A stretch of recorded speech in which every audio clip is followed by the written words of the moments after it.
Alright, fellas, we are live. Welcome back, everybody, to another episode of The Driving Side. Today's a little Camaro talk. I don't know who we got in here already, but I watched another video on another channel, and we left out some, they had some new Camaro talk as far as like the final edition and everything. So just wanted to hop on here, say what's up. Kind of missed you guys. Hope everybody had a good week. So I'm kind of missed doing the live stream. So what's new with you fellas? Same old? Yeah. You been getting the Camaro out? Is the temperatures finally go ahead. The first time. Yeah, you gonna be ripping some quarter mile times? I gotta break the rear end in first. What is the break in on those? I don't know. Just went out 500 miles. But... Oh really? Yeah. Just send it. America. That's what we do. That's right. Dirt. I'm loving the wig. I'm sorry, the mullet, skullet. What? It's a hair transplant. All natural. Is that what you say? It's known. Is oh my god, that's amazing. That's amazing. Derp grows hair. Love the mullet. Red, white, and blue. It's just better. It's just better when everybody commits. Yeah, I was born I've been shaving it off, but I just didn't shave it one night, and boom, it came back. Doesn't that feel better? Doesn't that feel better? Every time I sit in my car, the mullet just springs forward. Just pow right there in your face. I hit my ass hits the seat, boom, mullet's back.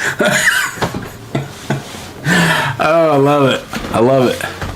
Well, on your guys' way in, if you would like the video, don't forget to check everybody's channel out. But most importantly, if you're going to be hopping in, calling in, you want to talk to us about whatever, throw your 2 cents in the till. Just make sure that you have a really good Wi-Fi signal. And but yeah, we'd definitely love to have you on. What's up, John Todd? Yes. I kind of curved my new ACS carbon fiber splitter when I was out shopping today. So Nice. yeah, Quick. that was good. Made my day. Really. Took like what, 2 weeks to happen? Yeah, approximately. Yeah. It'll buff out. I'm pretty sure. I just hit it with some plastic dip. Plastic dip. Yes.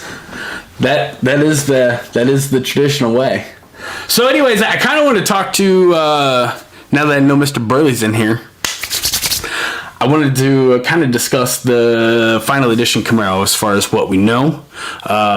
If you go back, you watch the Lethal Garage, he's got some good information as far as like the new braking stuff on the final edition Camaro, but let me just add it to the stream here.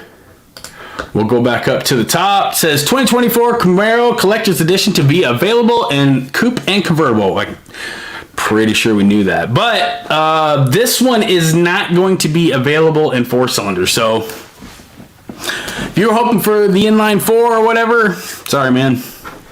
Not going to get it. But this is from GM Authority. So it says 2024. The Camaro Collector's Edition has been currently revealed a very few details. So we're going to get the Panther in the R emblem. I don't know what you guys think. When you scroll down and you see that ZL1, it looks to me like the matte black wrap on the 1LE, and then on the fender it looks like a totally different color. I mean, it could be my mind playing tricks on me. It could be, intentionally. What do you think, Dirt? Does that look like they're playing with the colors there, or whatever? Or is that shoddy Photoshop? Yeah. They probably, like I said, that whole photo that they, a couple of their photos are just complete crap. I mean, yes. Where they copy pasted the wheels around, they did all sorts yes. of so they probably got, they probably opened up, Instagram, slid the little sliders around, and did a couple filters, and that's what they spit out. Yeah, they got a couple. Yeah, you're probably exactly right. They've got a couple. I don't know what you want to call it here, but they've got like the jargon is weird. The language that they're using is kind of funky. So it says a few glimpses in the GM has given the 2024 Camaro its collector's edition guise. Show details such as a wing-like rear spoiler. What the hell does that even... I'm reading some of this stuff and I'm like, what does that even mean?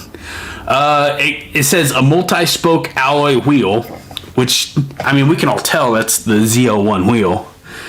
And it says the Camaro Collector's Edition pays homage to Camaro resurfacing ties that date back to the development of the first generation Camaro in the 60s, most notably the program's initial code name Panther.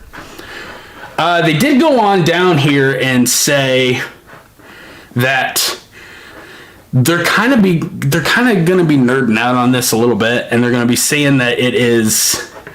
Where did I read that? It said it's going to be available in. So you're going to be getting the V6. You're going to be getting the SS, the V8, any of the 6.2 V8. That's going to be non-numbered or non-limited edition. I don't know how they're going to do it yet, but the ZL1 will be limited quantities. And I have a feeling that this is going to be like a ZL1 1LE replacement. That's just my personal gut feeling. But that will be a limited quantity. But I mean, the 1LE package, they've been kind of trying to stomp out anyways for the past, 6-8 months. Don't you guys think, or no? It's already limited. Is that just me? It's already limited. Yeah, that's what I'm saying. Anything under the full number of Camaros is limited. So, I mean, you could say 1,000 of them, that's the limited. The 1LE puts out, what, 600 a year, 700 a year, 800 a year, something like that. So yeah, something about that.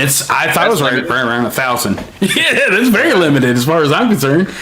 It's gonna be a lot more limited than the Demon 170. Says the 2024. Let me see here. This is the important part, and this is kind of like the kung fu or karate of which you kind of have to dance around with the jargon or the language. And it says the 2024 Camaro will be the final model year in the 6th generation. But, and this is where I was right. This is where we were right a long time, well, I don't know, 6 weeks ago or maybe a month ago or whatever.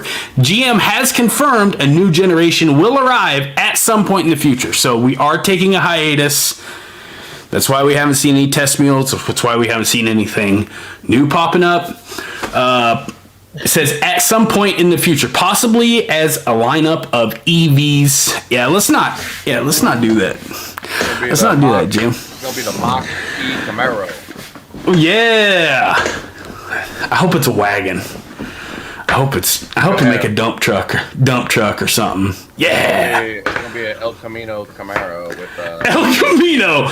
Yes. Actually, I kind of do like El Camino, so I might be okay with that. But as long as it's gas. It says, as my reminder, the Chevrolet Camaro rides on the Alpha platform. Everybody knows that they've got the Alpha 2 already out. It says that the 2024 is scheduled to start in August. Now, there are some other channels that have broken down the actual date. And then they're going to be built at the Lansing plant, of which, if you go back a couple videos on my channel, you saw I visited. So it does look like...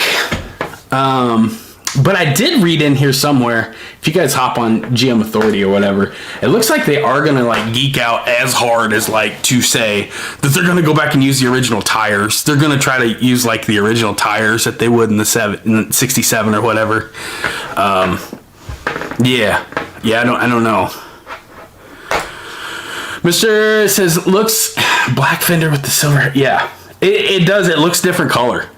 That's kind of the part where I'm like, I don't know if this is going to be a matte black car. Maybe it's all one color. Maybe it's photoshopped and they're just waiting to reveal. Not trying to be rude, but Derp is quiet. But now is the mic too? Wow, that is quality, my friend. That's pretty good. Testing. That's pretty good. Sound good to me.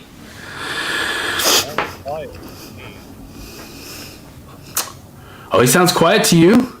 Yeah.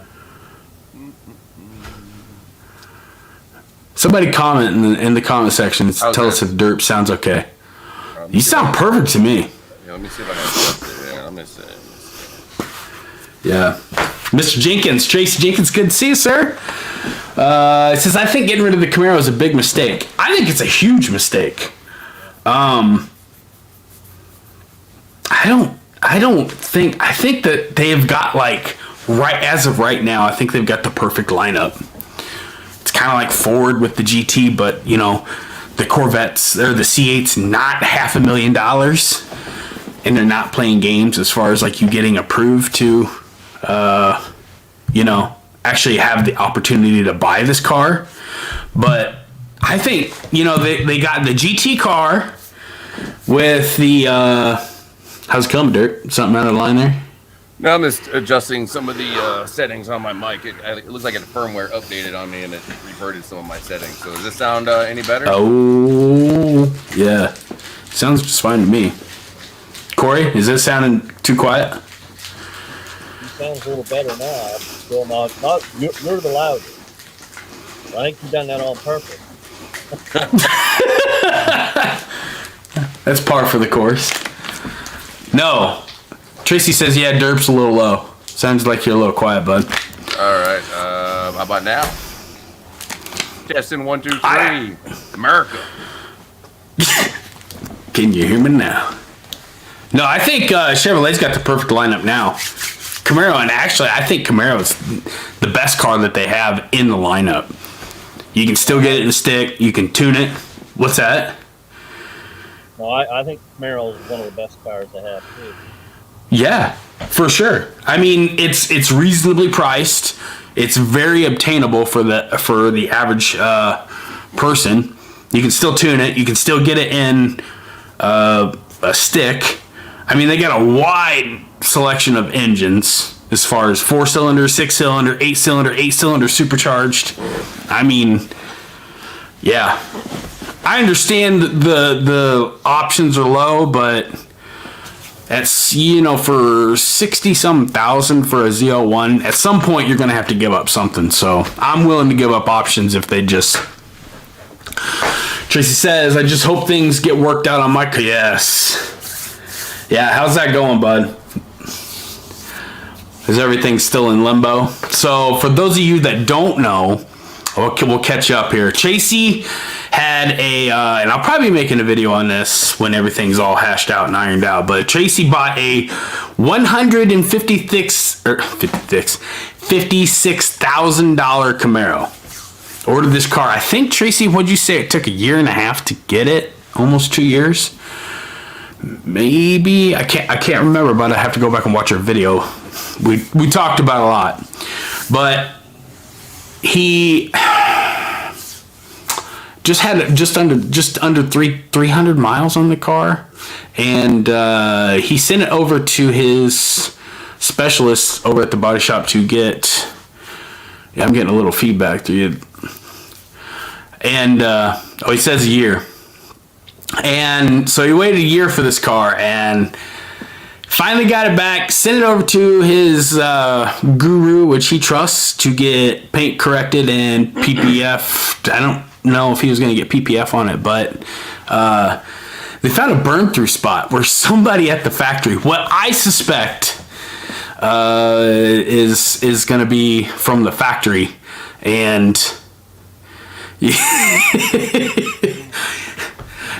I think they'd be happier if they saw mine. Be honest with you, bud. But yeah, he found a burn-through spot right around the sunroof. So you're talking a paint defect on a $150,000 car like that. You do not want to be sending that thing to a body shop and having any body shop to trying to fix that. It's going to devalue the car. How much? Nobody knows. But Tracy and I were talking maybe $20,000, $30,000 devaluation. But what's up, Alex? Don't think I didn't forget you, T. Browning.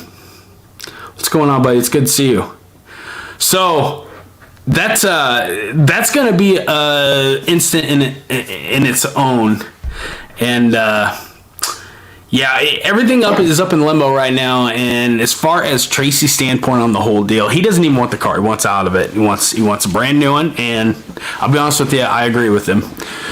I haven't seen pictures of it yet, but that's nothing that, it's going to happen in transport. That's nothing that's going to happen when they're detailing the car to prep it for delivery.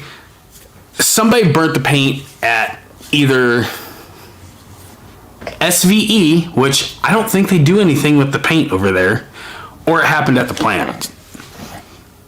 And I mean, when you see buffing compound along the ridge of the sunroof there, that's a dead giveaway. Somebody's been honing on it. And if you have a burn through spot, I am probably 95% sure that it happened at the factory. So I think they either need to take the car back, give them a new one, and make it right. Or, because this isn't just another SS or another Z01. This is a very, very special car, one of 50. So that's going to be interesting how that plays out. And I hope Tracy reaches out and keeps me up to date on it. So. No, doesn't the Yenko, or what was it, Yenko SVE? Yenko does it? Don't they do some kind of inspection when they receive the car from GM? You would think. They convert it. Like, why would you do all this work on a car that is jacked up? Yeah. You figure a pro like that, they, a high tier company would see something like that on the car. Then before they went and put all this money into building. Oh my God. Yeah. I'm not going to take a receipt of something before I do all the stuff to it, and it looks like crap. Yep. Yeah. So, technically, I don't even know if they saw it. But I mean, somebody dropped the ball. Yeah. I mean, if you receive a car, how do you not see this? And then do all your work on it. You're holding this car for probably many months while they convert it. Right. How do they not note this and either get it fixed by GM or get another, or just reject it? Why would you not reject that and get another one? Tracy saw it. Tracy saw it right away, and he thought it was bird shit or some kind of etching into the clear coat. I mean, unless you really know cars, or you've been around the body shop or any, you might, like I said, I haven't seen pictures of it, so I don't know how obvious it was or how big it was, or if it was just a little nick, but this is gonna be a fiasco. But you're right. I mean, that shit got picked up as soon as they received it from GM. They should have, you would assume, for a car that's going to be $100,000+ car, they're going to be going over that with a fine tooth comb, note any issues, and reject any car for defects. Why do all this huge amount of work on a car that's defective right out the door? The thing is like when SVE takes possession of the car, they're charging the customer more than the value of the entire vehicle. So you would think, I'm with you, bud. I think you're right. I would think that somebody would go over that, taking video, taking pictures, because they only do 100. You know what I mean? 50 automatics and 50 manuals a year. So you would think that they would just go over every inch of that car with a camera. Yeah, so, and you would think they would photograph the whole process as well. Yes! Just in case they had an issue, because... Yes. It's a $150,000 car. Yeah, and then they're charging, just the Yenko package is $82,000. Fill us in, Tracy. It's $80,000. Yeah. It says, my guy thinks it wasn't bird crap. He thinks it was some kind of contaminant, and the micro scratches were terrible. Yeah, like I said... Send me, if you got pictures of it, send them to me, man. Well, I want to check that out. But that's gonna be a big freaking deal because, I don't see with the current car market and the way dealerships are acting now. I just don't see them taking it back. I see this being it's gonna be fisticuffs. It's gonna be fisticuffs in court probably, but I don't know. Yeah, I mean, I don't know. It should go back to the last shop that had the car. They signed off on the car from GM. You can't really kick it back to GM because they signed off on it. They took receipt of it and they did all this work on it. And it's been in their shop for how many months? So it could have got contaminated technically at their place if they can't prove it could have. They received it in good order. Yes. No, that's a very, very good point. Because how long did it sit at SVE? Months and months. Yeah. I mean, they could have cleaned it up. They could have. But I'm just thinking, like, you know, whoever burnt the paint. Says the burn spot you can't even see unless you use a sun gun. Okay. Well. This is going to be interesting. I see it going to court, but I mean, I'm just saying, I seriously hope everybody can you know, come to terms with this. What's that? He said it was there for 3 months.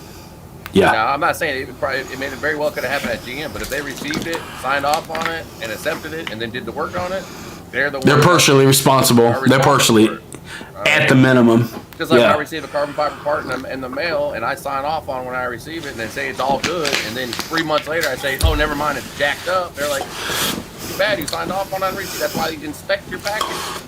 That's an interesting point, because let me ask you this. Let me ask you this, Tracy. If SVE took the car back, had a documented repair on your car alone, would that be sufficient? I mean, because they're the one that transformed it from an SS to a Yanko. So, I mean, if they had, if SVE had their blessing of any kind of body shop or in-house, whoever, I don't know how they run their operation. I haven't done a tour through it, but if they stepped up and fixed it, would that be satisfactory to you? Alex says, yeah, have SVE make it a convertible. T-top convertible. Wanna, baby, yeah. T-top convertible. Ooh, little Targa. Yeah. T-top convertible. 101 T-top, only T-top 610. There you go. That'd be worth more money. There you go. It'd be worth more money. As long as there's no devalue. Yeah, because, I mean, the thing is like, he's got kind of a cool story because, you know, they put the wrong emblem as far as the staging package on it, and he's got emails from the people at SVE. So, I mean, he's got documentation. He's got a lot of things going as far as, like, the cool story of that car. So, I really would like to see him have that car, but if you get a 2024, dude, that's last year. That's the last year of the the 6th gen. So, if it's the last gas Camaro, imagine how much that one's going to be worth. So, I don't know. I don't think he's in a bad position though. So, we'll see what turns of it. But other than that, the collector's edition, that one's gonna be. Are you still? Yeah. It sounds like the same luck as me. So is everybody still holding? Well, I guess Corey never. It's been a while since we had you on, bud. I guess we haven't had your opinion of what the final edition Camaro is going to be. I guess it's kind of a good time to get it in because they're going to be revealing a lot more and more here soon. So, what do you think it's going to be a sticker package? What do you think we're going to get? Stripes or stickers or something. I think nothing like that. It's going to be a reskin 50 gen. 50 anniversary reskin or whatever it is. You think? Probably. You're holding. I want to know what's going on with the wheels. I want that picture with the wheels. I think something else. There's something more to it other than that, but yeah. The copy paste job. Yeah, the little copy paste. Yeah, the little duplication of the front wheel, bringing it. I doubt they're gonna put some 6 pistons in the back. I have about a 0.01% chance of that happening. You think? Yeah, I mean, it made no sense to do something like that. You don't think we're gonna get any? Man, I don't know. It's hard to tell. I hear something new all the time, every day about this car coming out. But be honest with you, I'm more worried about the 7th gen coming in as far as us getting another gas. So I don't know, Alex. What do you think? If you're in the comments still, what do you think? Because they're gonna make a limited quantity on the ZL1, but the rest of them not. How do you feel as far as us getting another gas Camaro? I feel pretty good. As far as the EV market, the sales are tanking. They're just not selling, dude. I mean, the volumes are dropping down. They're having to freaking just like put sale after sale. Hey, you said you have Derp, you said you have a buddy that's got a couple Teslas. Has the value crept? Has the value? His Go crashed. ahead. He was mad because Tesla cut the price of Tesla. So he had the old price Tesla, and when Tesla drops the price like $8,000 or $7,000 for okay. Of course, now his used Tesla is worth $8,000 or $7,000 because nobody's gonna pay.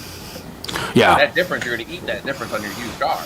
But for a used car. But he rents his, like he has like I think 2 or maybe 3, but 1 or 2 of them he rents out like on those car share services. And Turo and stuff like that. Yeah, so he just had people driving around.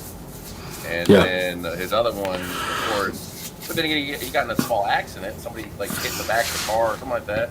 And now that's a big nightmare on repair. So he's got to deal with all that. Oh, really? Yeah, because some of the stuff like that, just like I think it's the EV Hummer or whatever. You get a hit in the tail light, it's like $10,000 for a tail light because they have like electronics. Shut the fuck! Yeah. What? Yeah. Oh my god. They have all sorts of circuitry in the tail light module, so if you want to get a replacement, it's like $8,000 or something like that. This whole EV thing is it's turned out to be an entirely different deal. What you think is just like it's gonna be an easy transition. It's not. I mean, $8,000 for a fucking taillight? Like, are you serious? That's not even the worst. Rivian. Have you heard of Rivian? There's more. There's more. Rivian. What? Some guy was in a fender bender with a Rivian. They got hit like in the rear quarter panel or something like that. It took like I want to say 4 months, something like that, to get repaired. And it was something like $40,000. What? $40,000 repair bill. Whoa! What? Wait! Whoa! What? Yeah. Let me find the article. Rivian repair. Yeah, that's fine. Tracy come in. He says, I think they should make the ZL1 like it was in the 60s and put an all aluminum engine in it for the ending since they're limited. That was I just made a poll today. That was the poll today. So I said, do you think that they were all for the ZZ632? Now, the ZZ632 is a little extreme. I understand. But I think that it would be kind of nice to have like a special motor or something. You know what I'm saying? Some kind of send-off. But 20%, and this is more than I thought, 20% said, yeah, it might be possible. So overwhelmingly 64% said, nope, it's going to be way too expensive. But I think it would be actually kind of cool if they did something like that. But then in the back of my mind, I'm thinking, if I wanted something from 1967, I would just go buy something from 1967 because they're still around. I mean, they're still on the market. Alex says, I think GM is waiting to see how Dodge. Yeah.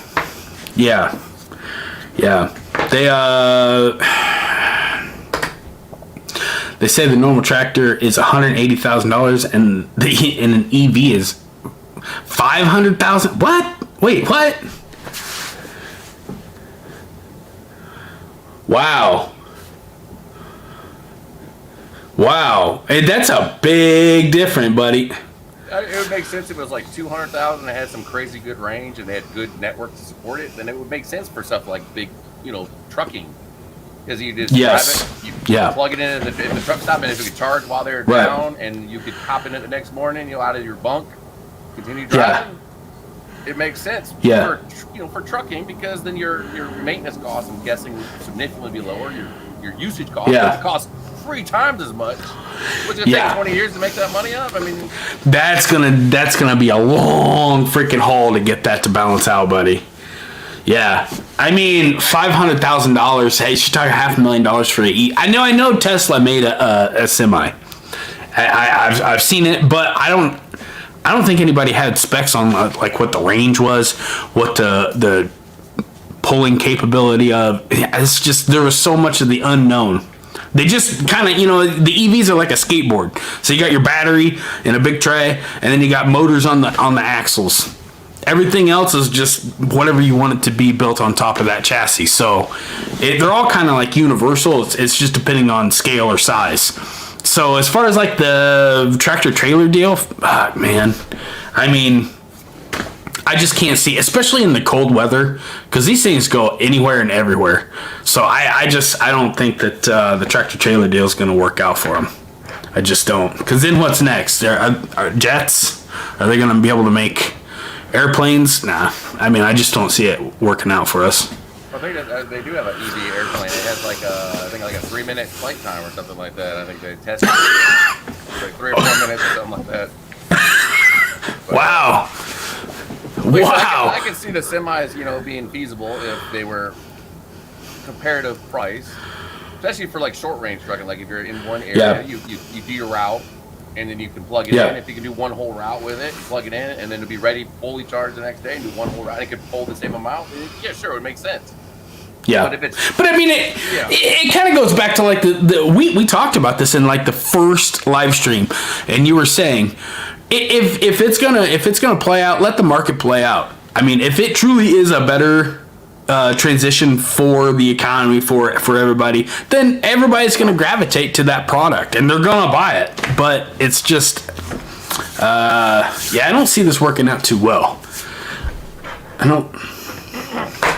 T. Browning says, I've heard fire departments are going to have special trucks to fight EV fires from crashes. I don't think... Do they have special, like the fuel, like, different fires have different fuels or bases that propel them. Are these EVs going to be something different? I guess I've never really lit a lithium-ion battery on fire or anything. I've never tried to put one out. That's going to be interesting to see. Like there's a whole bunch of unknowns that this market's going to be playing out to where the point where it's like, okay, well, I didn't think of that. But I think that this whole transition or whatever agenda they're trying to push down your throat, I think it's going to be very, very expensive for the economy, and I don't know if this is going to work out just exactly how they intended it to. Jason Duke says you're still low. Is that true? What about now? Yeah. Is that a little bit loud? Is that a little bit better or too loud? Yeah. Let me see here. All right, what about that? Is that too loud or is that good? I don't know. Tell us. We had a Jeep 4xe. I don't even know what that is. Rubicon 2021. Later had a battery. Battery range was not good. When it gets cold, it was useless. Yeah, it's. Jason Duke says better. Oh yeah. Oh yeah, I was waiting for it. No. Yeah, the whole battery thing, I just don't see it. Corey, do you guys see any of these EVs up there a whole lot or no? I see the odd Tesla around. Like just a few or? Could be the same one that I keep seeing. I see a ton of Teslas around here. I mean, there's a ton.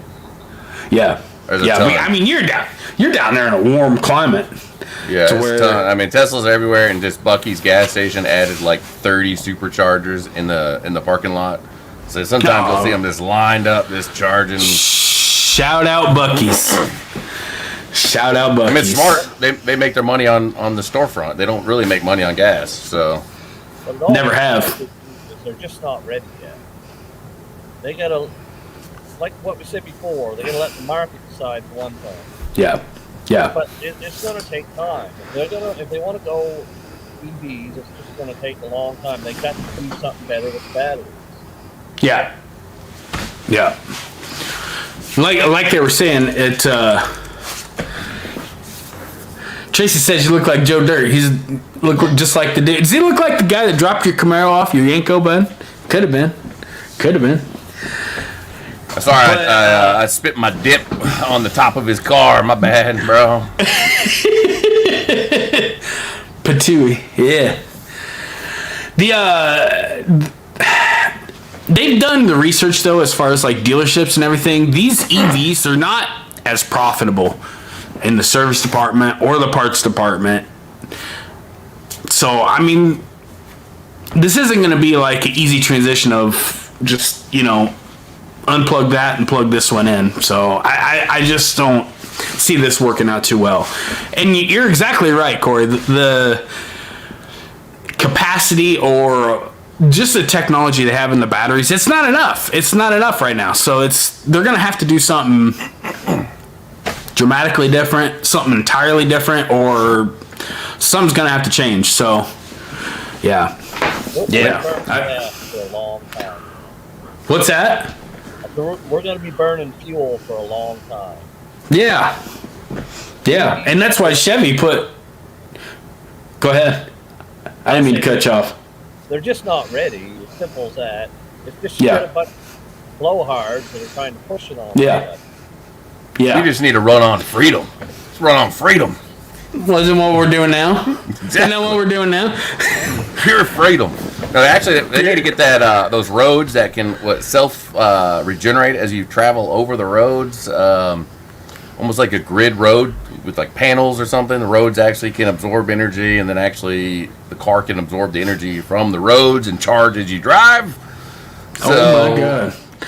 Oh my god! But we can't keep our roads as it is. So I mean, it's a dream. You can't even fill out the potholes. Yeah, that's exactly right. No, the battery technology, it's gonna have to do something different. Something's gonna have to be entirely different for me to change or even consider it. So, and the market's reflecting that, because there's a ton of, you know, techie features in these cars that a lot of people, you don't get in gas, you know. So, and it's not working. And people just don't want it. I don't know if people just don't trust the government, but yeah, I think people are just gonna hang up. I don't know. Maybe financing isn't there for them. I don't know. But yeah, something's gonna have to change around. I just don't see EV being the future. I just don't. I can see it being the future, but somewhere long way down. Not right now. Yeah, as we continue getting, you know, battery technology better and stuff like that. If you have, like, you know, say 20 years from now, and your EV is a better performer, your range is 1,000 miles on a charge, and you charge that's entirely different in 15 minutes. You know, then nobody's gonna get a gas. You know, other than, you know, the old guy in the corner sitting on his front porch. He'll have his gas motor, but nobody else is gonna get it if it's the same price. Yeah. It's just as easy to repair, because, of course, right now, I'm sure that the dealerships don't even have the technicians who can work on most of the EVs. So you're going to have to retrain all your technicians to service all EVs versus gas. And another thing is parts. A lot of these EVs, you can't get them repaired because you can't get the parts for them. Like that Rivian I posted, it was a fender bender. It took, like, I don't know how many months to finally get the part and to repair it. And it was $42,000 to repair it. I want to know the reasoning of why it was $42,000. Right, I posted an article in there. It was I guess once it got hit, all the stuff underneath, all the different, you know, coolant hoses for the batteries and all that stuff's like in there. You have to disassemble half the car to work on a fender bender. I didn't even think of that, like solder joints if they get cracked or what. Oh, okay. I didn't even think of that. And then they damage your battery pack. Oh, well, it's 6 months before you get a new battery pack. Sorry. Yeah, that's $20,000 too. Yeah. Yeah, you get it in a Burley says. Yeah. Mr. Burley says, I agree. Just let the EV happen naturally. Don't force it. Hurry it out the door just because. I have a feeling the way it looks from my side of the fence is it looks like time is ticking, and they're just trying to force this crap out just as hard and as fast as they can. Why? I don't know. There's zero benefit for the public, is from what I'm seeing. Alex says the problem is the EV had 100 years, and it's just not viable unless it's a little go-kart or something with overhead power lines. Yeah, there's some consistent source that it can feed off of. Yeah, no, you're right, and that's what I said. To me, an EV is that technology is capped out as far as like a, man, it's a nice bike. Ripping by. EV capped out at just a commuter car. A to B, to and from work. I don't see it replacing any fuel source or any kind, you know what I mean? Nobody wants to sit on the side of the road for almost an hour to wait for it to charge. If you think that the charging times or the charging cost is going to stay low, you're crazy, because the more and more people that feed off of it, the more and more they're going to start charging. It's just... Well, now they're upping everybody who has an EV registration fees. So you're saving it, you're driving, but now they're adding a fee to your registration to counter. I've seen some places like a couple $100, you know, on extra to more to counter because you're not paying gas tax now. That's how they keep the roads. And so now you go in there and you get a $1,000 registration fee every year to counter you saving money on gas. So really, it's a wash. And of course, gas prices are going up. I forgot what I saw. What it was. It was like 60 cents a kilowatt or whatever it was. It went up. Yes. So now charging your car at a charging station is almost as expensive as gassing up when the price. Of course, if gas prices could go up to $10 a gallon or whatever. So at that point, EV will be cheaper. But electricity prices are going up just as much as gas prices often. I know my electricity bill here is every year is going up or more. And then you're still sitting on the side of the road for 45 minutes to an hour. Yeah. And, I mean, and if financially it's going to be a wash. I mean, a gas car, you just pull in, I don't know, what does it take to fill up? 60 seconds? 120 seconds? I mean, it's just, the range is not as good as a gas car. I think there's some SUV, what was it, a Jeep? They get almost 700 miles to a tank of gas, wouldn't it? Yeah, I might be crazy. But my buddy has a new, it's like a diesel Silverado truck, and it gets like, I want to say 600 or more miles on a tank, easy. And it gets and it doesn't cost that much to really fill it up. I mean, diesel I think right now is less than 93 octane, so it's, at least here it is. I think it was like $3. Really? I think it was like $3 a gallon for diesel when I saw it at Buc-ee's a couple days ago, and I think it was like $3.50 for 93. Man, I gotta check this Buc-ee's out. This Buc-ee sounds like the promised land, kind of. I'm loving it. Yeah, well, it's Buc-ee's now also getting affected by the inflation. Like, you want some beef jerky a couple years ago, it's like $6 a bag. Now it's like $9 for some damn beef jerky. Here we go, right? I'm just gonna buy some old boots and eat those instead. Cut them up into strips. You'll never know. Yeah. You'll never know. Tracy says if you get vacation time, you may have to come take more than a week if you have an EV. Yeah. You might have. Oh, man. Depending on how far you go, maybe, I don't know. What do you think? Half a day? You're going to have to plan for charging? Yeah, like EVs make sense for, like you said, daily driving, to and from work, from the grocery store. But if you have an EV, you almost have to have a gas engine car as well for if you want to go on trips or you want to go on an extended, anything. Long range. And every time I see anybody who does go on a long trip with an EV, they say half their anxiety from their trip is finding the chargers, finding a charger that's working. So you plan your whole trip, instead of like going sightseeing, your whole trip's based on charging stations. Yeah. Like, wow, I went on this beautiful trip and I saw 14 charging stations. They were beautiful. Here's a photo of a supercharger. Here's a supercharger at Buc-ee's. In the background you see the Grand Canyon, but no, here's a supercharger. Yeah. While we were charging. Yes. Yeah. I don't see it being the future. I just don't. I mean, what do they call it? Range anxiety? I guess that's a real thing. Yeah. I don't know, but it's not. What? I watched a video recently. Now, whether the guy knows what he's talking about or not, it seemed like he knew what he's talking about. He said the carbon you save by using an electric car is not offset by the carbon that actually goes into making an electric car. Correct. I think I said it was like 6 years. It takes about 6 years or something like that to equalize. Yeah. Didn't they break it down to like, depending on the kilowatt capacity of the battery or whatever, it would take a different amount of time to break even? Another thing to keep in mind is the slave labor that's used to get the materials for your battery. Probably, I've heard. GM don't use slave labor in their factories, but where these batteries come from, they do. Is it the lithium mines? Yeah. That you're talking about? Yeah. I've heard about that. I haven't done any research on it, but I've heard, yeah. That's entirely true. I think I heard somewhere, somebody told me, I really should do more research on this, but I mean, it's dead. I mean, you can see it, it's dead. It's like, why even sit here and mess with it? EV is like driving a regular car, but every year you drill a new hole. Yeah. Right. Yeah.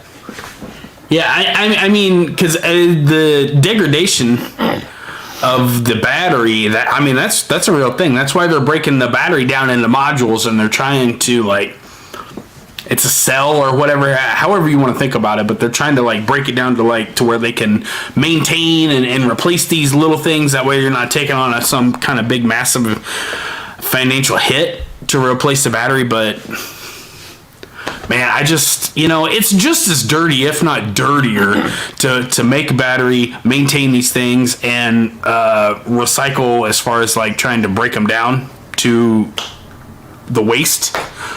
Tracy says South America isn't it. I thought it was Africa that they had a lot of these lithium mines. I could be wrong. Was it Africa? Is that where you heard? Pretty sure that's where most of it comes from, yeah. Yeah. Yeah. A lot of it comes from there, and they don't really treat the workers the very best. They don't pay. Oh, I'm sure they do.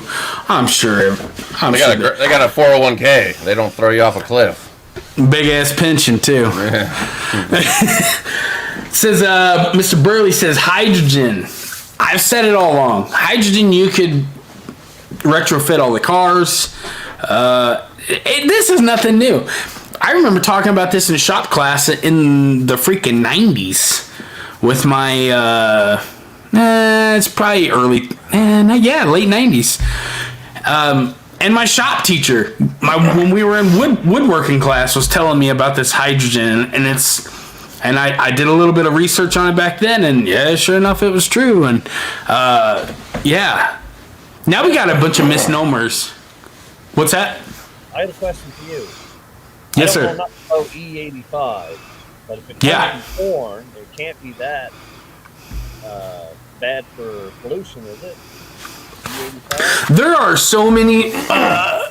Listen, I mean, as a resident in the state that produces the most corn for the rest of the country, well, North America, I'm telling you, the waste that was produced before we had E85 was tremendous, and that's how this came about as entirely was. They couldn't feed the stalks. They couldn't feed the husks. They couldn't. We had a bunch of leftover product from, just the year-end crop. So they decided to take all this and make it zero waste.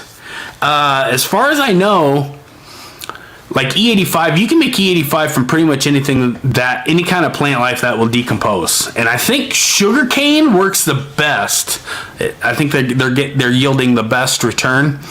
Now it's like 80. Now, as far as like labor, effort, worthiness to like what you get back, I think they were saying that you're like 85%, so you're still at a 15% deficit, but there's zero waste.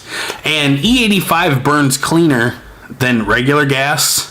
I think if you have an E85 car with no freaking cats on it, it still burns cleaner than a car burning super unleaded 87, 88, 89 octane with catalytic converters. So, and you're getting more power. So, I mean, go ahead. Why would that be the answer? Then what? More power run on E85. Wouldn't that be a better answer than battery? Yeah, I mean, they're pushing these synthetic fuels, and I do have a lot of faith in it. I think Porsche right now is running a test of, I think they were trying to produce like 30, seeing how fast, efficiently, cost effectively they could manufacture like 30,000 gallons, I think is what they're going to run in the year of 2023 through a couple test mules. But as far as the synthetic fuels, I think it's perfectly fine. Jason Duke says cobalt mines are in Africa. Lithium is mainly from Australia. Yeah, I might have to do some research on it. But from what I hear, what's that? I said I wasn't sure. They probably ain't whipping too many people. Yeah. Yeah. Well, I'm sure they're just big dickheads over there. But the synthetic fuel, I don't know why, and I can't figure it out, but they're having to introduce with hydrogen carbon monoxide or dioxide. I think it's carbon dioxide, CO2. And they're having to infuse it with the hydrogen at certain levels, but it's a carbon neutral because the amount of carbon you put into the fuel, you're burning exactly that out the tailpipe. So that they're calling it carbon neutral. So it's not like carbon negative or anything, but as far as I'm concerned, I mean, it's the way to go because you could have different cocktails of fuel. This could open up a lot of windows to like different kinds of race gases, all different kinds of cool stuff. It's just how cost effectively can you do it? You know what I mean? So one thing about the E85 is it's heavily subsidized, which is what helped keep the price down, and it takes a ton of acreage. And when you up the subsidize like one crop, like corn or whatever, now instead of the cost of like food items or feed for animals now go up because farmers are now growing this extra subsidized crop, and so that then brings up the price of everything else. So it's kind of counterbalance. So if you subsidize one crop, other crops now less are getting made. So if you do even more E85, of course, then food items and feed items will continue to go up more than already they do.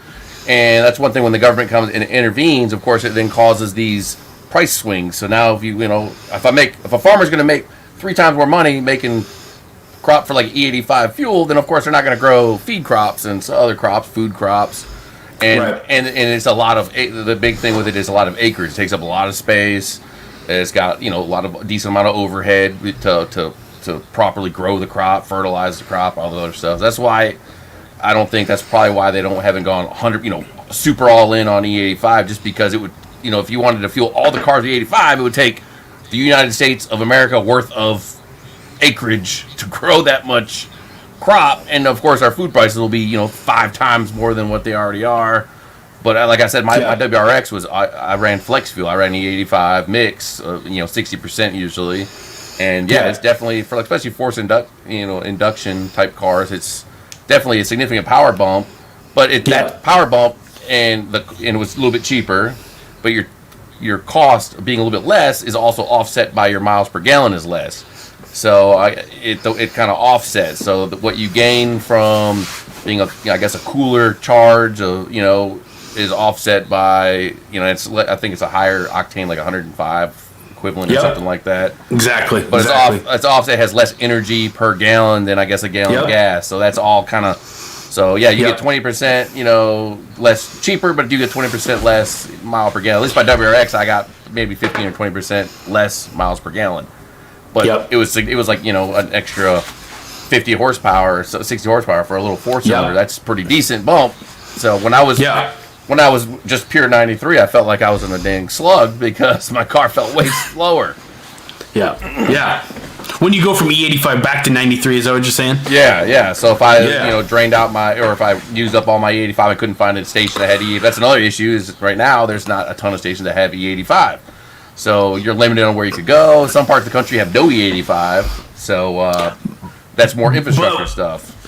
What a lot of people get wrong, and what a lot of people don't know, is from the root of the plant to the tassel of the corn stalk, they utilized everything.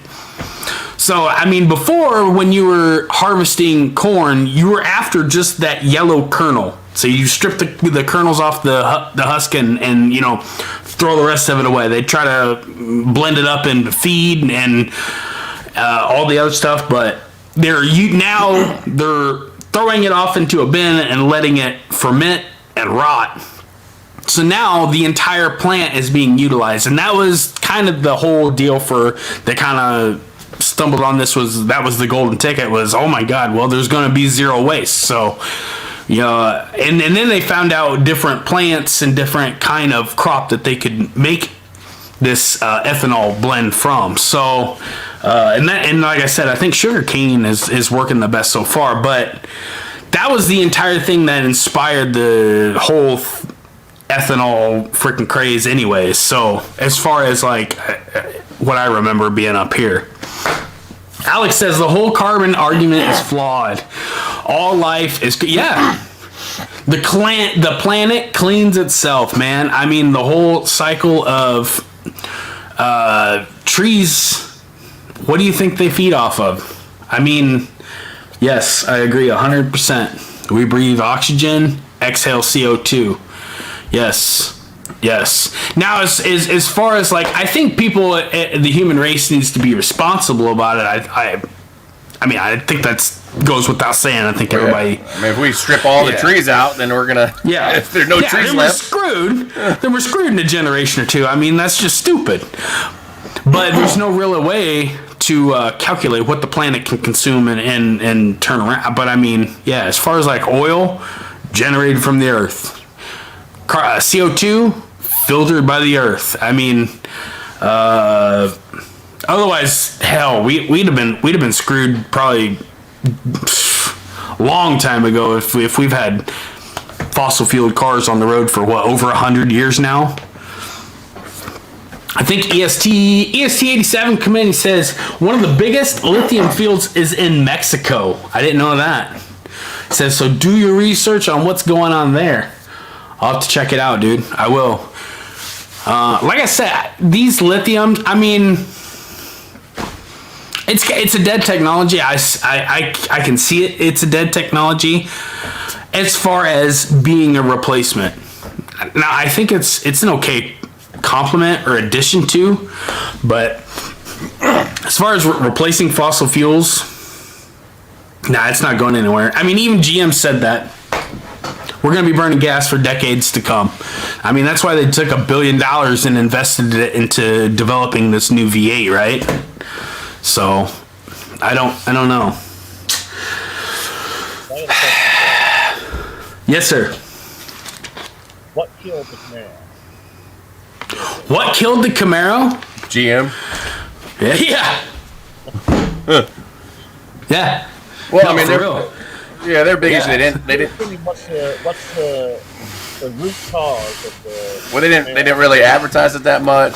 When they redesigned the 6th gen, they didn't separate it from the 5th gen enough. And then when they redesigned it, they kind of just went with what Camaro owners what they wanted versus a kind of a bigger group. So when they did like surveys and stuff, they asked Camaro people like, oh, what would be a better Camaro, instead of asking everybody what's a better Camaro muscle car or car. So that's how you get now the people complaining about the too narrow of the window, side windows, the visibility, and then they had a couple other stumbling blocks. Yeah. You said it right there. I think that's what killed the Camaro was the low roof line, the bad visibility. I honestly think because me, after buying it and driving it, I'm so used to it. It doesn't even bother me now. But see, you can't just rely on Camaro guys to sell enough Camaros in a year. Now, if you're not a Camaro guy, you just want a sports car. You see the Camaro, the Dodge, and you look at Camaro and say, "Well, I like the looks of that better." Never sat in a Camaro before. You sat in it, you can't see. What are you going to do? You're going to go either buy a Dodge Challenger or you're going to buy a Ford Mustang, which you can sit in those cars, and it's just like sitting in a regular car. You can see real well out of it. Yeah. I think that's where they went wrong. They should have lifted the roof line of that car by an inch or two, and then lift the seat an inch. And it wouldn't hurt the looks of the car at all. And you'd be able to get them buyers who aren't hardcore Camaro. You get what I'm saying? Like, interesting. I understand. I see what you're saying. Yeah, or even if they sliced into the door and dropped with the window, like, you know, and made more opening, instead of, you wouldn't even have to raise the roof line, you could just drop, the belt line of the window lower down. And I think that would have opened up the visibility, or had the camera, rear view mirror camera, if they would have had that ready to go on the release of the 6th gen, those first reviews, when you just got the normal rear mirror, you can't see anything out the back. But once you get the camera replacement, I can see better out the back of my car than my wife's Mustang. Significantly better. And then you couple that, all of them should have blindside as a standard option for all the cars, not as an add-on. So that with the rear mirror, I see much better around my car, other than the front, like going through a drive-through, than my wife's Mustang. And she has a 2019. And a little orange light.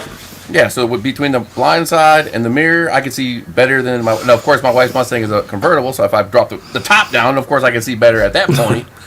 But it's... Like, I can see much, much better with that combination. Now, the GM being cheap hurt them. If they would have had the camera ready to go on 2016 and would have blind side on all cars, just as a standard safety option, less issues.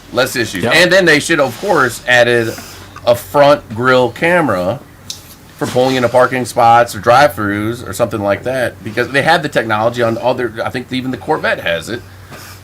Like the Z01 1LE splitter and stuff like that, going through a drive-through is like a dangerous game. And so an average person, like, they're not going to want to drive this car into a parking spot or anything like that.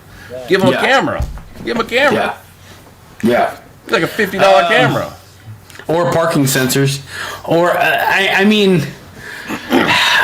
Yeah, I think you nailed it right there. I was just about to say that. If you made the... What do you think, Corey, if they made like blind spot monitoring and front and rear cameras... Alex says, "Get curb." Welcome to 1996, everybody. Well, I just use a real big one of those curb feelers, baby. I use a blind cane. I just hold the cane out the window and I tap around while I'm going through the drive-thru, tapping around. Wait for it to scratch. Yeah, like, oh, I'm good. Oh, there it is. Yep, found it. No, oh, there you go. John Todd. I think he's got 2 of them.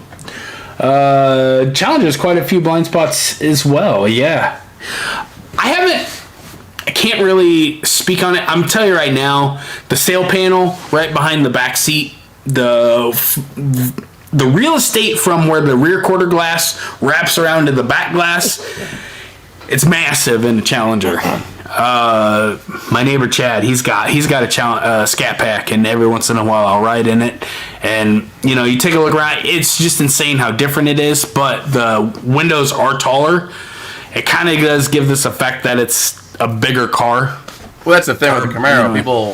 Some people have that claustrophobic feel when you get in the Camaro cabin.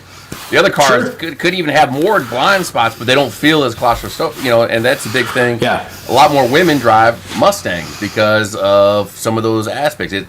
And the way Ford has always, sold it. Now, if you're GM is pretty much doesn't care about, the women drivers, of course, and that's half of your potential market. Like, how many women actually drive a Camaro? Very few. Many drive a Mustang, as do guys. So if you're already pretty much almost cutting out half of your potential buyers, you're already, that's a big number of your numbers. That's a big part of your numbers. Well, I mean, you're the perfect person to ask this, Dirt. Is being the owner of a Camaro and a Mustang, which one do you prefer to drive? I prefer my car, of course. Yeah, my Camaro. If the weather's nice. Yeah. I drive my wife's Mustang if the weather's bad. Yeah. But that's not because of how I handle it. That's just because I don't want to get my car dirty. But but like I said, with the blind spot and then the camera mirror, I see better driving my Camaro. But I do with her car being it's a little bit more open of a cabin. That car is and it's not as low. I can go through drive-through. I don't even take my car through drive. I don't even attempt to take my car through drive-through because I don't want to hit nothing. Yep. Yeah, and those are stuff like GM could have spent $100 extra and could have solved a lot of those issues. And like the one that he mentioned, where that side window, I think it looks good, but many drivers, that's half of the claustrophobic effect is from that being so high, and people trying to ride. You're like, right, Hey, what's going on, bro? Yeah, you are. Yeah. Dislocate your shoulder trying to hang your neck. So if they would have just dropped that, they could have transitioned it, off the, on the APL, just had a nice transition and then drop it straight across and then bring it up, and it could have worked out fine and still look good and not affected the performance. Maybe it's because the crash bar has to be there or something. I haven't opened up the panels on those, but I'm sure they could have massaged the crash bar slightly different to lower another couple inches. Oh, yeah. Yeah, those intrusion beams, the intrusion beams that run through the doors, they can manipulate that. Some of them run crossways, some of them run, or diagonally, and some of them run straight across. They can manipulate that to freaking run each way they want. I don't know why they did the belt line the way they did, but honestly, I think, Skydog Pigpen, he come in, he says, the good point is the mirrors, the aim down on the ZL1. I don't know if they do on the 2SS, but that's also a good feature that really helps me out a lot. Is sometimes seeing the lines and everything. I don't know if SS has it though. So, but yeah, ZL1, the mirror aim down feature is awfully nice. But the thing that I killed it. The one reason of why I think Camaro died or is going extinct is because of GM and their hyper focus on Corvette, and they just kind of put together Camaro and just threw it off to the side just because it's like always been there. You know what I mean? I think they utilized their money well in designing the Alpha platform, the Alpha chassis, and they kind of gave you a really good start as far as like having an amazing car, but there was no marketing. And as we all know, that marketing turns into hype online. Everybody wants to fit into some kind of community which they feel they can relate to, and if there is none, you're not selling shit. You know what I mean? As far as them planning on YouTube and everybody to do their part as far as pushing the brand, pushing the car, and telling them how amazing it is. If you don't have the manufacturer putting faith or putting financial backing behind, giving something that the community to bite onto or latch their teeth onto, you got nothing. So I do blame Chevrolet. I think that they just, I don't know if they didn't allocate enough budget to the Camaro, but yeah, I think they could have. Go ahead. I was just saying you can't drop the ball right out the gate. So there, like I said, there are issues being too claustrophobic when the 2016 release, not having the mirror camera set up, not having the blindside standard, and they'd be really cheap on standard options. Like you don't get like my wife's Mustang. It's an EcoBoost, so it's a four. So it's not like a freaking high end 350 or GT 500. But her car, she has footwell lighting. It's part of her, just her normal package. She even has the mirrors that shine down like a Mustang logo on the freaking ground. The little lighting in the door handle. Fees that are pretty much part of, I guess, maybe it's part of the premium pack, but it's very small price package. Camaro, if you want footwell lighting, it's like you have to add a specific option to add it or add it yourself, and it's like a couple $100, like $300, something crazy. You don't have no fancy mirror effect, like a lot of people like those, what do they call it, like courtesy light, like I said, the Mustang shows a dang logo on the ground. Camaro does nothing. Oh, the puddle lights? Yeah. So you go, it shines a pony on the ground. It's a standard option. And so since Chevy, they didn't differentiate enough from the 5th gen, so a lot of people say, well, what's the point of upgrading or getting a new car? Because it's literally the same car. Yeah. And then they said that, and then you get those first initial reviews and claustrophobic. It doesn't have, I can't see nothing, and then that sticks with the whole generation.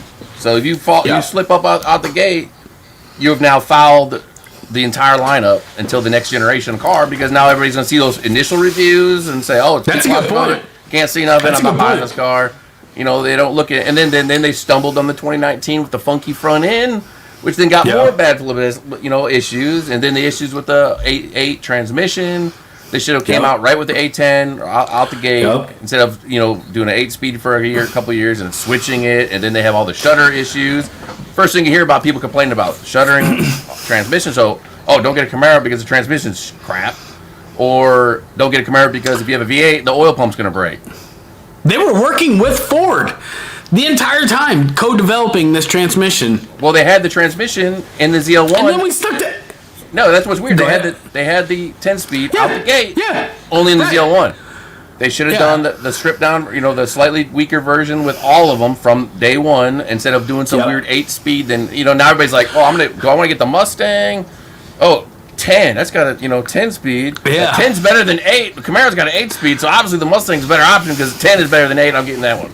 And you can't see out of it, so screw that thing. And then you can't be stagnant. Like I said, Dodge has always been more, bringing out more horsepower, better names, better catchy phrases, better commercials. But they market. They're masters at marketing and pushing attitude and hype. And, you know what I mean? But they do stuff to the car to actually sell in a marketing campaign. Like Chevy's like, what's their market going to be? Hey, this car has the same horsepower 6 years ago. Pick it up now. Yep. Like, no, you need to add at least like 5 or 10 horsepower every couple years on the model, so you can say, oh, now we're if you're you're shopping muscle cars, a lot of people just look at numbers or look at those times on like, oh well, I'm gonna get the Mustang now because it has 5 more horsepower than the Camaro, or it's got whatever, because the Camaro's been the same this whole time. They should have added 5 or 10 horsepower. They could have figured out how to up the power level every few years. They should be 500 right now on the SSs. Yep. They should be 700 on the ZL1s probably at this point. And they could have done it easily, but they're being cheap. They didn't want to have to then probably, I'm guessing, even minor change. You have to then re-emission, test it probably, certify it probably, and all that fun stuff. They're just being cheap, so they didn't do any of that stuff. So now their numbers at the beginning sounded good, but they had the other stumbles, which then prevented it from selling real good. And then they never got any better. So somebody's like, why am I going to buy a 2024 when I could just get the same car from like 8 years ago? Well, Dodge always had this, they would have like the Hellcat, and then they would introduce some kind of like high performance, you know what I mean? Some high performance model, and then they would graduate some parts down. And it would create this buffer zone to where there was some wiggle room, some playroom, and there was a little bit of flavor, variety within that same lineup. And they can continue this on for like years and years and years, because when did the Hellcat come out? 2015. So yeah, you're coming up.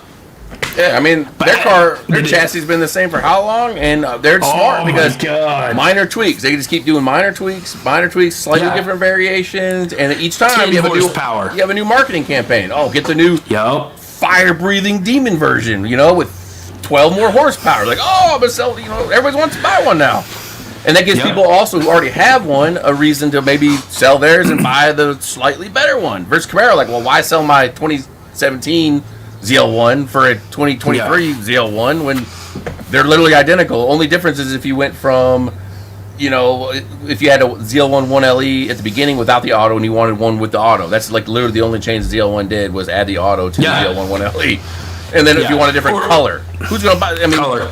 Yeah, you do color. Everything else is identical. Yep. Then I guess the infotainment center got a minor tweak. That's another thing. The infotainment center should have been like, maybe it should be by now, it should be like a 10-inch screen at least. 8-inch screen? Come on.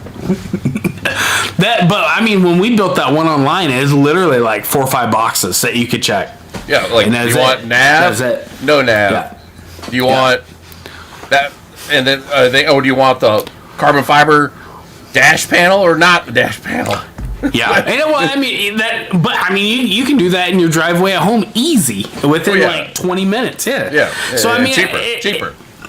Probably because I was seeing them on. I think GM charged me $500 to do that one option, and then I it's like 200 something bucks. Yeah, $280 or something on eBay, free shipping. I'm like, that's awesome. So that's why I still, to this day, I have people emailing me, should I buy this ZL1, should I buy that? And it's like, dude, anything 2019 and up, they're all the same. All the TSBs, the oil pump problems been fixed, all the little issues and the little hiccups, 2019 and up, they're going to be the same. If there's a particular color you want, now you know which one to get. So... Dirt, did we lose you? No, sorry. I had my wife was heading out the door shopping. Went shopping. Oh, okay. I got you. I told her I need some new hairspray. My mullet's starting to get a little. Some little Aquanet. Yeah, gotta get this thing fluffed up. A little fizz. Yeah. No, like I said, yeah. I mean, I'm not like Rip Roaring was saying. Like, yeah, you don't want drastic change during the generation, but you want some steady change to either have a marketing campaign. You can't have a new marketing campaign on the exact same car from 6 years ago. Like, we're gonna be like all new, nothing, but it's really good because it's always been good. We know the car's good, but if you're trying to sell a non-Camaro driver, you're trying to bring people from other muscle cars or people who think about a muscle car. You have to have, and then a lot of people maybe not everybody, but there's a portion of people who do look just at numbers and bragging rights on the form. Like, I'm not getting this because the Mustang has 5 more horsepower, bro. I mean, that's so much better. Yeah. Sales numbers, all the numbers. Yep. Yeah, I agree. I 100% agree with you. Yeah. And we got nothing. I don't know why General Motors doesn't listen to their customers. I don't know why they take the time to even push their own product. But, I mean, as far as Camaro goes, unless it was Copo or it was Yanko, we didn't hear nothing. Yeah, I mean, there were no new versions at all. I mean, they didn't even talk about new colors. They didn't talk about. I never heard anything online about when the Shock came in, the Shock Green, or when the Orange Crush came in, or Rapid Blue. I heard nothing. No advertisement, no marketing, no nothing. I mean, they saved every ounce of it for Corvette, worrying about seatbelt colors and what you're going to get your Squircle wrapped in. That's the only thing that I heard for this entire time was Corvette. So. Oh yeah, and then the very lowest model Camaro, which a lot of is probably normally when you have these cars, like how many Charger base models sold? Probably more than half of all the Chargers, but the Camaro base model is pretty crappy. I mean, you got those super cheap plastic. Is it? I haven't even been in it. Have you seen the plastic knee pads? They're like this a piece of freaking plastic. Looks horrible. Yeah. They couldn't have spent an extra $1 to make it look a little bit nicer. I mean, if you wanted even your base model to be relatively decent, and then that 6-inch screen or whatever they had, that should not even be a thing at all. Yeah. Just like that super cheap gauge cluster should be a thing. You should have a decent gauge cluster. I mean, it doesn't have to be a super fancy infotainment screen, but if the average, I didn't even know.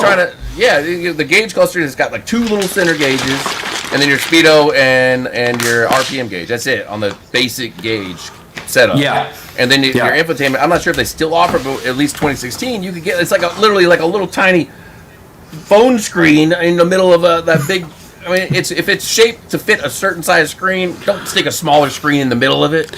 Yeah. Because you would think they would save money by building one and just putting it in everything. Well, they figure they save $4 on the difference in the cost of the screen or whatever it is.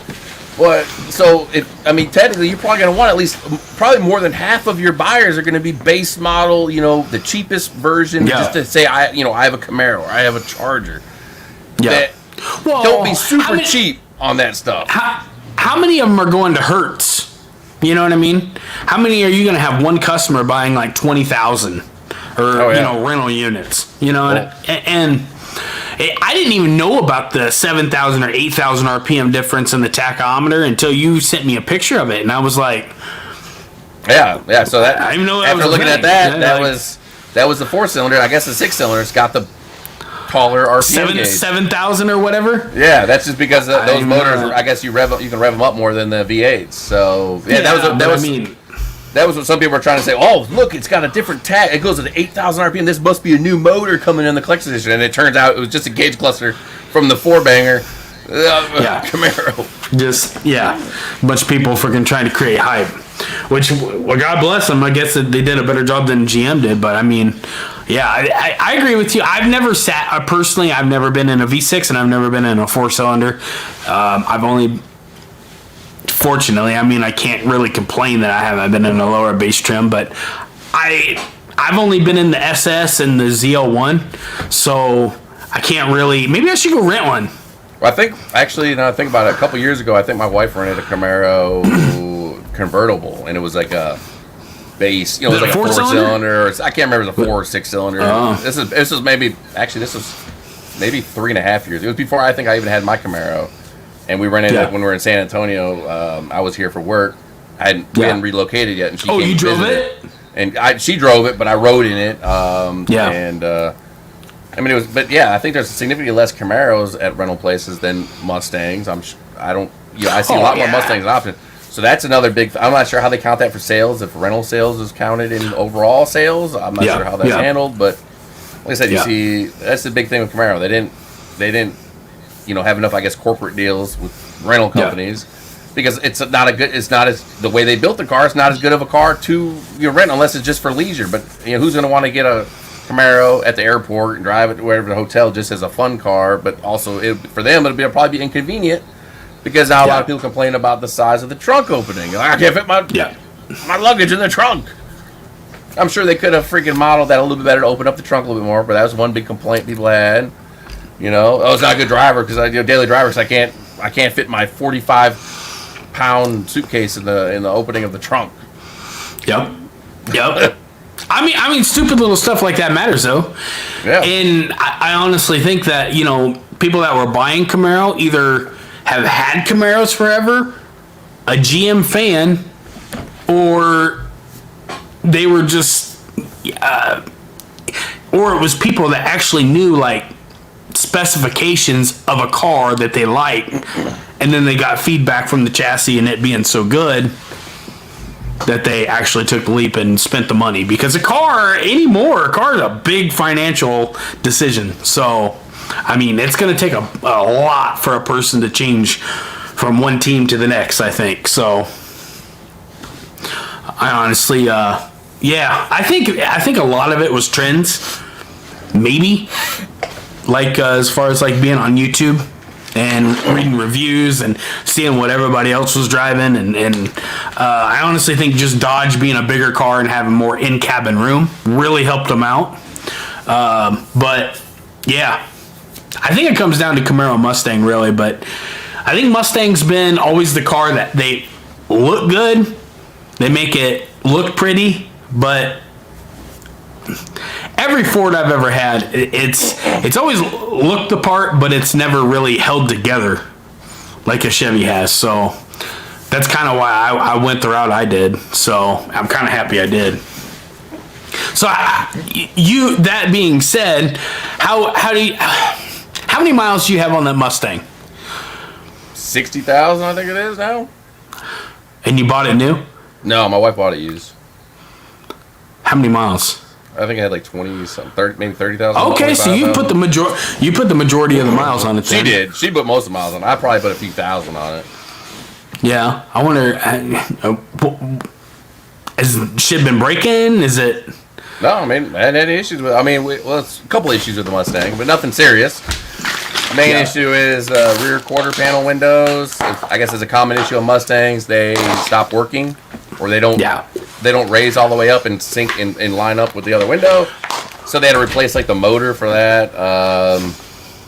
But other than that, I mean. But you don't have any problems like the dash pad peeling up or lights going out or any like mechanical issues. No, other than like I said, that little motor issue. But I do the oil changes on it. I changed the diff fluid on it. It's a 10-speed. It's got the 10-speed in it. Shifts pretty good. There you go. I mean, so no major problems with it. And like I said, it's a premium EcoBoost, so it has like the leather seats. And the leather seats, of course, are roomier than my ZL1 Recaros, which are much grippier, and so that's another thing. If you are shopping and you're a bigger guy, then you might not even fit in your seats if you want a Camaro, the highest end Camaro. But I believe I've never sat in the like the 500 or whatever. I believe those seats are a little bit more room, a little roomier than like the ZL1 seats. So let's say you're 6'5", 300. You might want the ZL1, but you can't fit it. I have a buddy. Yeah. He bought a Camaro ZL1. He's a big, tall guy, pretty big guy. He sold it like a few months later because he couldn't fit in the seat comfortably. Uncomfortable? Yeah. Yeah. And so he got a truck now, but he could fit like in the Mustang seat much more comfortably. And it's easier to get in and out of the Mustang as well. Yeah.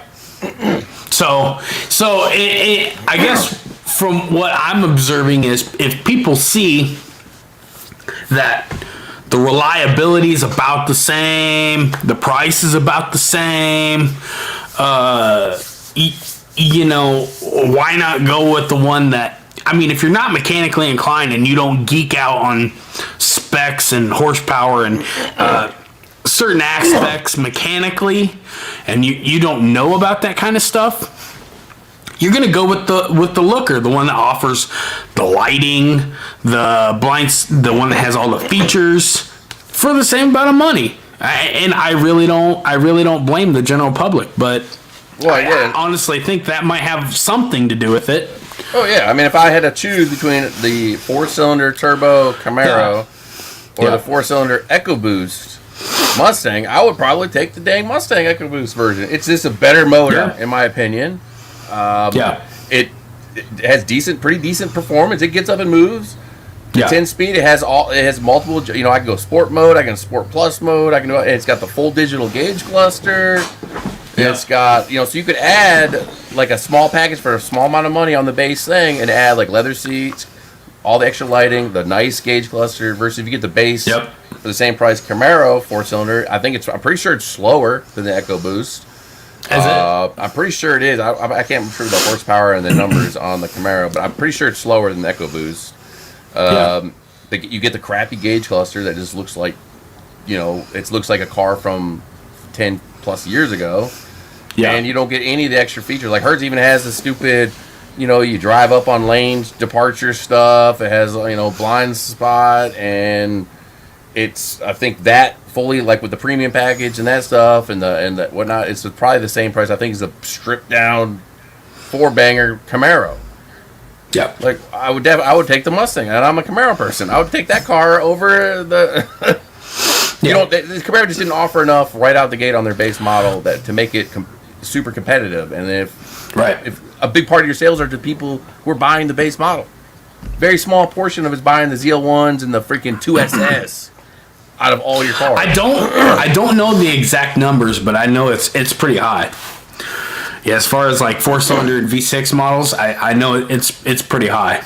And I think that's why they created the LT1, was to try to get people into that next step up. And that was just too late. They should have had that out the gate. 100%. 2016. You're right. And they should. Yeah. But even that LT1, like even that one, they should have gotten a decent gauge cluster, I think, on that thing, and probably better tires out the gate for that car. Because if people buy that, it's the V8 that has too much power for those those horrible tires they put on that thing. Almost dangerous. Yeah, I mean, what do you?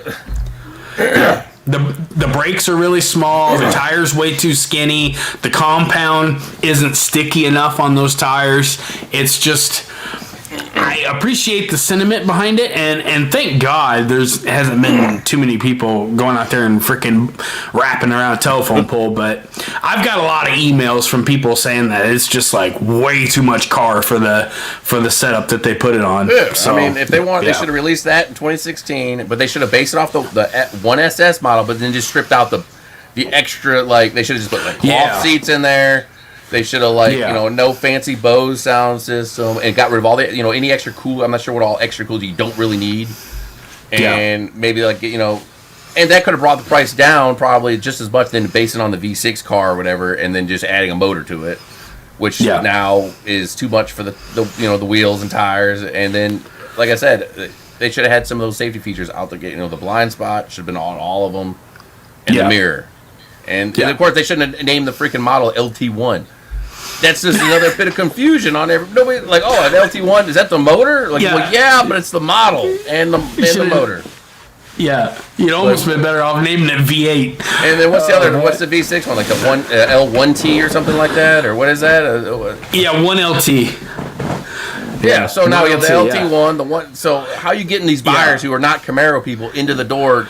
They have no idea what you're talking about. Like, get the 1LT with the LT1, but the LT1 is the LT, but it's not the SS, but it's not a V6. It looks like a V6, it's not the V6. It's like, in black, please. Wrap it up. Put it on. I'll take three. Unless you know the GM code, Now, I mean, there's a certain language that you got to be like proficient at, but yeah, I can honestly see it, and I think that's how like Dodge did it better with giving it names. You know what I mean? Like, oh, get the Tyrannosaurus Rex 9000. Like, oh, that sounds cool. Yeah. Get the Anaconda 50, bro. That thing's sweet. Yeah. What does GM got? Oh, we got the 3L957. Really good car, man. I swear to God.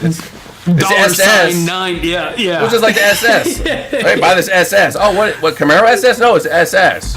Yeah. Monte Carlo? No, it's just called SS. Yeah. It's next to the LT1, but it's not the 1LT. Yeah. Like, what? You get it? Yeah. You get it? Do you understand now? Yeah. Okay, and of course, that car didn't sell for crap, so it went out the door. How quick did that take to go away?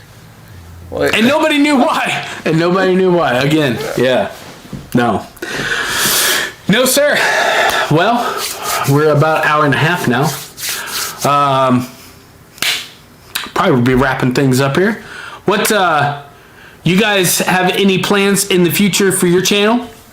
Corey, I'm excited to see. I want to see these gears, dude. I'm so pumped. You don't even know. I was kind of let down in the fall last year when it started snowing on you. You might see me on the line breaking them. Yeah, that's all right. Hey, you promised us last fall you're just gonna send that, so I'm gonna hold you to it, buddy. So, can you tell us what quarter mile time did you leave us off with last year? Was it a 12.5? Yeah, 12.5, 12.46. 12.46. That's what it was, 12.46. And you're only guesstimating you're gonna get a half a second with these new gears? No, I ain't gonna get my half second now. Oh, come on. I'm guessing somewhere between 1 and 2 tenths. Probably be about all I'll get. Oh man. Well, we're gonna be watching. It's not like if I had a 4.6 Mustang and made that jump in gears, it would make quite a difference. But then the LS1 Camaro, it would be a little less. Probably 1 or 2 tenths. That's what we're gonna find out. I'd like to. You go on the internet, 100 different answers. So. That's right. That's until you put the draggy and run it down the strip or run it down the street, you never know. So, well, Mr. Dirt, you're gonna get them BMR parts on. I'm excited to see that too. Yeah, one of these days. I got a small fortune of suspension parts sitting on my workbench. It's been sitting there so long, it actually has a layer of dust. On the part, but I think that's actually preventing them from getting scratched. So it's like a protective layer, ceramic dust coating on it. Ceramic, it's really good. But I'll do that eventually. I've been messing with my Explorer a lot lately because I blew my transmission on it. Again? No, that one time, a couple months ago. Okay. All right, yeah. So I of course dropped the transmission pan. Of course, those cars, no drain plug on the pan. So of course you have to like freaking balance it and spill transmission fluid everywhere. And then I actually rebuilt the transmission valve body, which fixed it 95% of the way. But because the transmission's so old, I couldn't get some of the. I couldn't get some of the accumulators.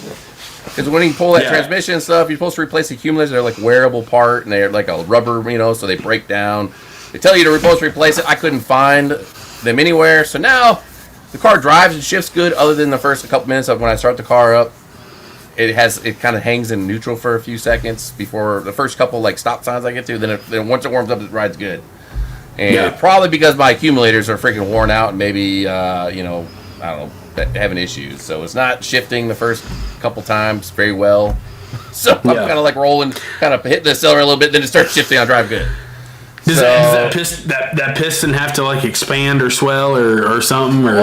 Well, I don't even know what it's supposed to do. I just it's like some kind of valve looking thing. Like I said, I watched YouTube video on how to rebuild the valve body, and that's what I did. As far as delving it, I was just praying that's gonna fix it, because if you've seen those photos of the valve body, it looks like a damn freaking maze. It's got a million freaking things. And I did I forgot what some kit, and I replaced all the little everything on the valve body, and then you have to put all the check balls in there and all this other stuff, and all the gaskets are blown out. So replacing all that.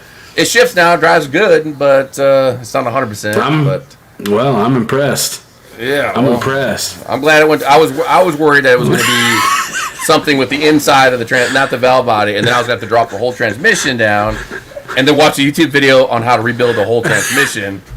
Which I get it working. I'll get it done, but it's such a mess. The transmission. A lot of people who rebuild, they have a whole dedicated workspace for this because it's transmission fluid everywhere.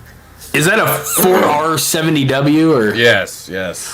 Okay. And there's like 20 iterations of that transmission. That's what I was just about to say. Everything from the plug harness inside the transmission is different. Then it's got all the little components are different, and then of course you have to actually drill through the plate some different things if you want to increase like the shifting capabilities and so I did this kit called like a zip kit. I did the zip kit install, which swaps a lot of parts, drills some stuff, improves performance, but of course like I can't find the accumulators. I could not find them anywhere online to replace those, so now I'm not fully 100%.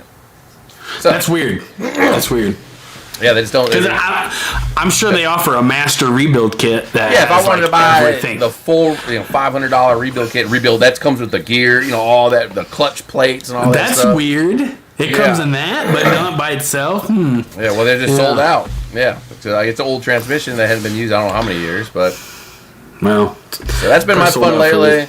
Now that car's driving, I got some other, things I have to fix on it, and then once that's more reliable, then hopefully I can then put my car up on the jack, quick jack again and pull it, suspension stuff. So I figure I'll be taking a couple weeks on it to slowly, because I'm filming it, of course, doubles and triples the time of the actual work. Oh my god. Yeah, and that's exactly why. Like when I made my video, I just kind of did the root cause. Obviously, you know how to screw a nut on and bolt something in place. I kind of was giving everybody the benefit of the doubt. They know what that was about, and then I just gave you the end result, because when you're sitting there filming everything, don't you think, Corey, it quadruples the time on everything? Oh my god. And then you gotta sit here and edit, and it's like you gotta not leave this out, and then so I'll be filming it.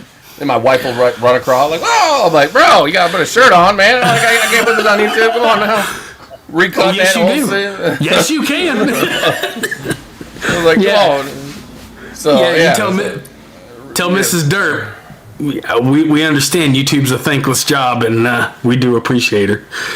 Yeah. She had fun with our Pro Clip mount video we did with our Mustang, so we had fun with that one. So. Yeah.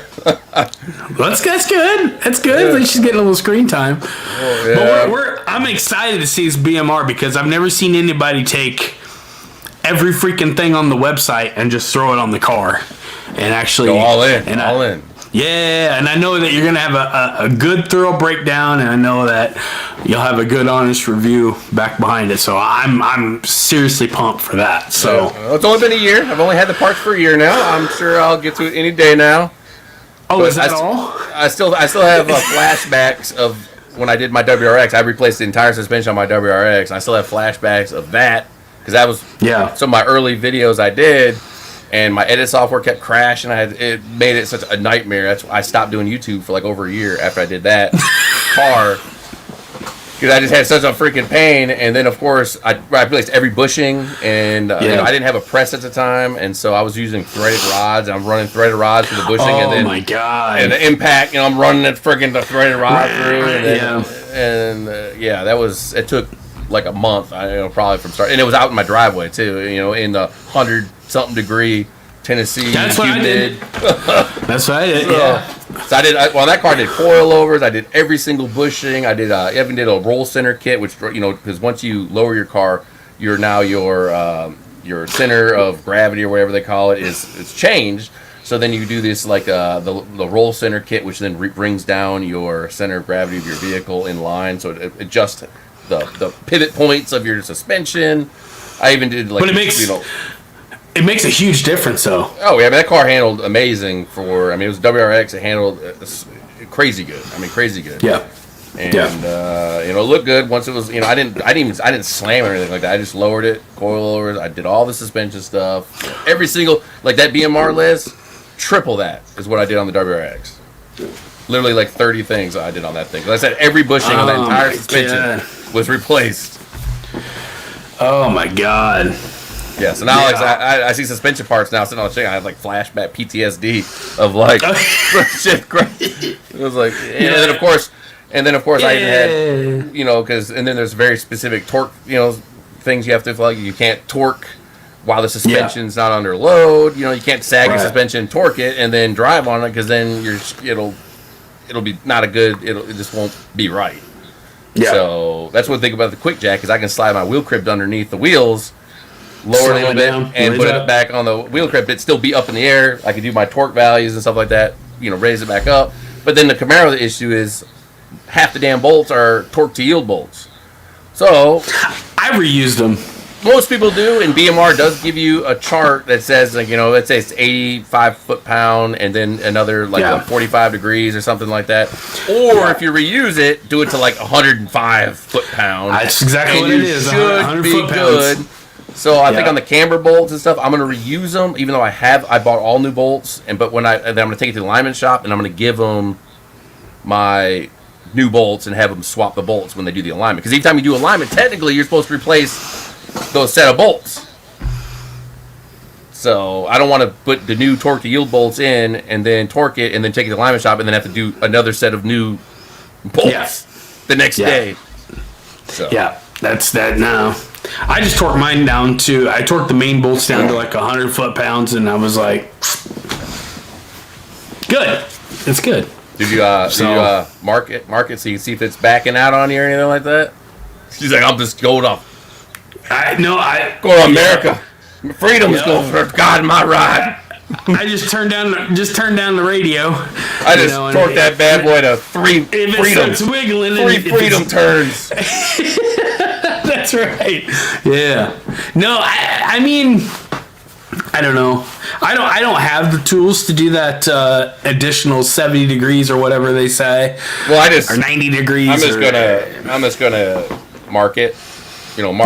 Mark, and then I'm just gonna do. I don't have one of those fancy protractor looking you can hook into your damn torque wrench, or socket. Yeah. They make them. They're pretty cheap. But then again, a lot of them they take up a lot of space. So if you're in a tighter area, it ain't gonna fit anyways. So like I said, I'm just gonna get a marker. I will mark, the range, and I'm just gonna then move the marking to the whatever and call it good. I mean, it might be off by percentage of a degree, but that's close enough. Yep. Yep. That's close enough. That's how I operated it too. So 100 foot-pounds done. Yeah. So that's my next fun thing on the Camaro, and then I'm also I'm gonna plastic dip the Explorer, and I make a video out of that. I have a little sprayer kit. Yeah, the whole thing. So that'll be fun because I think my daughter maybe helped me with that one. So oh my god! I'm gonna have her just completely jack. I'm gonna see if I can make her plastic. See how bad it turns out. But I have the sprayer. I got all the color. Because, but I have to do a lot of prep work. So I got some rock chips I want to fill, even if it's in sand, even if it looks kind of crappy. And when you plastic dip it over, it'll be smooth and look good. But of course, if you have a big rock chip, you plastic dip over it, you'll see that, divot and stuff like that. And I got to pull the roof rack off probably because that's all kind of shit. And I got to touch up some rust spots. But I figured that'd be a fun video to do, just because watch a complete idiot try to freaking plastic dip a car, and I hate doing bodywork stuff, so it'll be even better. Especially trying to do it in my garage. So. Let's see how that goes. Yeah, but it's might be a little. Yeah, it's gonna be. I'll be using the dip your car plastic dip, so it's not like the canned stuff from Walmart. It's actually legit. The good stuff for plastic dip, and it lasts a couple years. Idea. So that's good. Yeah, I mean it lasts a couple years if you take care of it. I mean, and they even have a top coat you can put on there that makes it resistant to chemicals and stuff like that, even gasoline. Huh. So it's not like the old plastic dip in the little can with the black lid, the blue can you spray on there, and it you peel right off after Yeah, wrinkles off in 2 weeks, and then you're sitting there touching up nonstop. Yeah, and I'm gonna make my wife do a video where we're touching up the paint chips on her Mustang. Her Mustang's got a lot of paint chips on it, so we're gonna do paint chip repair. I'm gonna make her do that, so that'll be funny to watch her freaking jack that up. Yeah.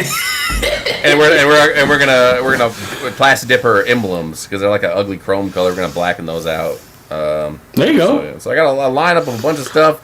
It's all about getting motivated to go and film all this stuff. But like I said, normally you go work in your car. If I got 2 hours to work on this car, you get something done. But if you're I need to record it, set up for it, and do the work on it, well, I actually need 6 hours to actually get anything done.